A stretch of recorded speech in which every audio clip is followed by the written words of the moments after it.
Psoriasis genetic അസുഖമാണ്.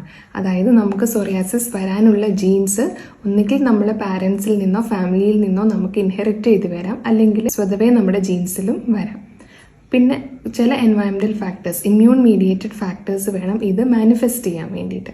അതിൽ വരുന്നതാണ് ഏറ്റവും കോമൺ ആയിട്ട് വരുന്നത് ഇൻഫെക്ഷൻസ് ആണ്. പലതരം infections, streptococcal infection, HIV infection, ഇതൊക്കെ സോറിയാസിസിൻ്റെ ട്രിഗേഴ്സ് ആണ്.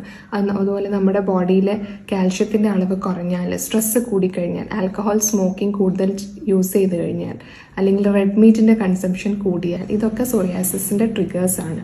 ഇതിൻ്റെ ട്രീറ്റ്മെൻ്റ് ആയിട്ടുള്ളത് പലതരം ഓയിൻമെൻറ്റ്സും ക്രീംസുമാണ്, ലോഷൻസും അവൈലബിൾ ആണ്. അതിൽ ട്രീറ്റ്മെൻറ്റ് വ്യത്യാസം വരുന്നില്ലെങ്കിൽ ലൈറ്റ് തെറപ്പി, പൂവ തെറപ്പി, NB-UVB തെറപ്പികളുണ്ട്.